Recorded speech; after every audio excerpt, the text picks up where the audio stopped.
Saya punya publikasi selama sekolah, apakah kemudian publikasi-publikasi tersebut bisa saya gunakan atau bisa saya ajukan untuk kenaikan pangkat di dalam jabatan fungsional dosen?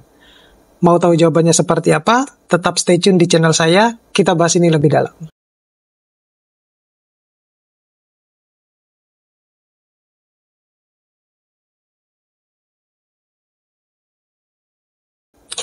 Assalamualaikum warahmatullahi wabarakatuh. Kembali lagi dengan saya di channel saya. Jangan lupa untuk terus dukung channel saya biar terus berkembang dengan cara mengklik tombol subscribe, like, share, dan komen. Jangan lupa juga untuk menyalakan tombol loncengnya biar nanti setiap video-video yang update dari saya, Bapak Ibu bisa mendapatkan duluan. Dan juga biasakan untuk menonton video-video saya secara full. Nah, berkaitan dengan pertanyaan para teman-teman dosen baik itu di DM Instagram saya maupun yang ada di YouTube saya, itu menanyakan bahwa apakah publikasi yang dihasilkan selama sekolah, baik itu publikasi pada S3, dengan catatan misalnya begini ya, ada yang dosen yang bersangkutan lulus S2 baru melamar sebagai dosen, apakah itu dan dia menghasilkan publikasi, apakah kemudian bisa diajukan untuk kenaikan jabatan fungsional, ataupun teman-teman yang S3 yang biasanya juga dituntut untuk menghasilkan publikasi sebagai syarat lulus ya, terutama kalau yang teman-teman yang kuliah di luar negeri ya. Kalau di Indonesia kan ada beberapa yang sudah dikeluarkan aturan bahwa S2 maupun S3 itu tidak diwajibkan untuk publikasi. Tetapi yang setelah saya cross-check ke beberapa universitas, itu ternyata mereka tetap mewajibkan untuk publikasi. Nah, kembali ke topik utama bahwa apakah publikasi yang dihasilkan selama sekolah itu bisa kita ajukan untuk kenaikan jabatan fungsional. Jadi, jawabannya adalah bisa. Ya, kenapa demikian? Kalau kita merujuk kepada peraturan POPAK yang 2019 yang insya Allah nanti di tahun 2024 itu akan terjadi perubahan, tetapi saya yakin ini untuk yang khusus, untuk yang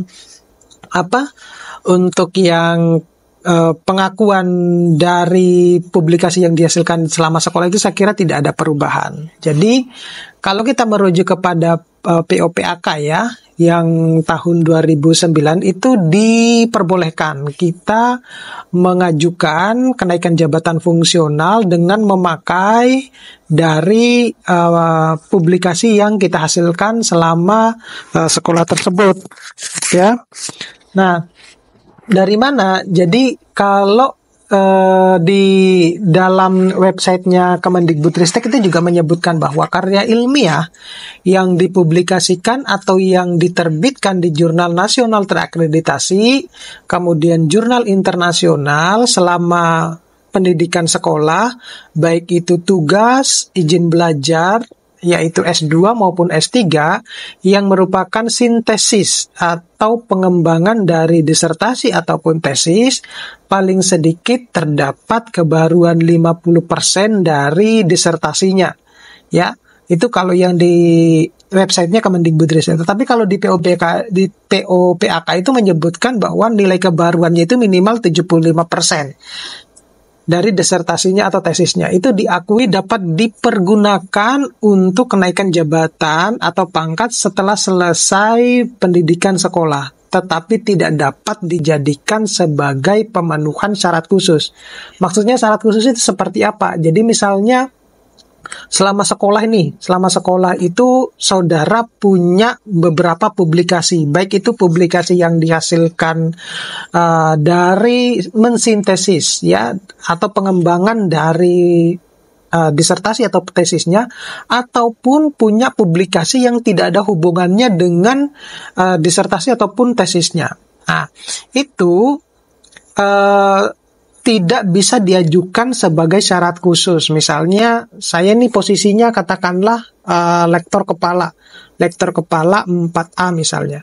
Kemudian karena saya punya banyak publikasi selama saya sekolah, maka syarat untuk misalnya saya mau ke guru besar itu karena berangkat dari lektor kepala, maka butuh 2 paper internasional bereputasi. Nah, apakah paper jurnal internasional bereputasi yang saya hasilkan selama sekolah itu bisa saya pakai untuk syarat khusus? Tentunya tidak bisa, gitu.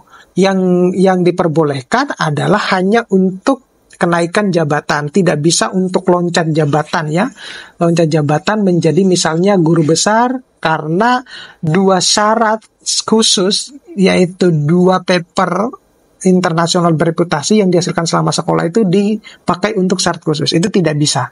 Jadi yang boleh dijadikan sebagai kenaikan jabatan ataupun pangkat itu adalah memang yang murni dari hasil publikasi kita selama sekolah dan tidak boleh dipakai untuk syarat khusus. Ya, jelas, saya kira jelas ya. Nah, dari mana pernyataan tersebut? Bapak Ibu untuk lebih jelasnya bisa melihat di POPAK halaman 35 dan juga sudah ada surat edarannya tanggal nomor 638 garis miring E4 garis miring KP garis miring 2020 tanggal 23 Juni 2020 perihal pelaksanaan pedoman operasional tentang penilaian angka kredit kenaikan jabatan fungsional atau pangkat dosen. Nah, itu untuk yang 2019.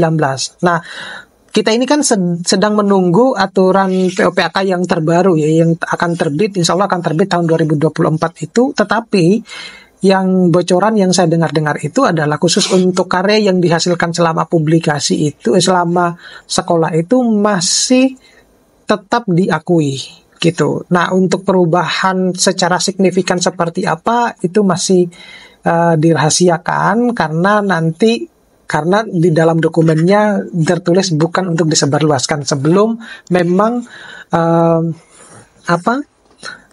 aturan tersebut benar-benar resmi dikeluarkan oleh Kemendikbudristek. Itu yang baru saya dengar sih semacam itu dari teman-teman asesor ya, asesornya PAK gitu. Jadi teman-teman dosen yang menghasilkan banyak publikasi selama sekolah, ya jangan khawatir, itu bisa diakui ya. Nanti kita akan bahas ya pada bagaimana kalau yang selama sekolah S3 ya, selama sekolah S3.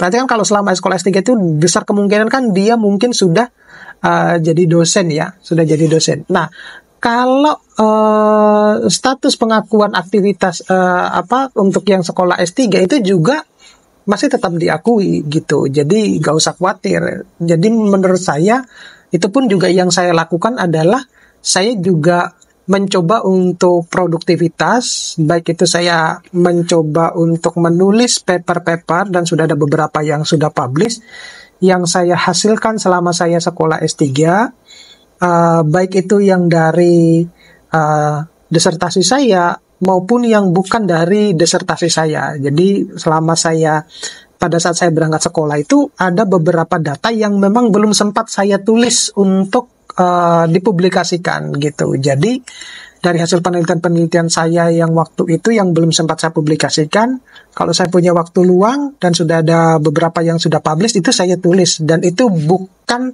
di luar dari topik riset saya untuk disertasi saya gitu. Jadi sekali lagi saya tekankan bahwa teman-teman yang menghasilkan publikasi di selama sekolah baik itu S2 maupun S3 itu bisa diajukan untuk kenaikan jabatan fungsional. Lebih jelasnya Bapak Ibu bisa lihat di POPAK tahun 2019 di halaman 35 ya, di halaman 35. Oke, mudah-mudahan ini bisa bermanfaat buat teman-teman yang sedang berjuang untuk POPAK-nya, untuk kenaikan jabatan fungsionalnya. Mudah-mudahan SK-nya segera keluar gitu. Terima kasih. Saya Heri. Assalamualaikum warahmatullahi wabarakatuh.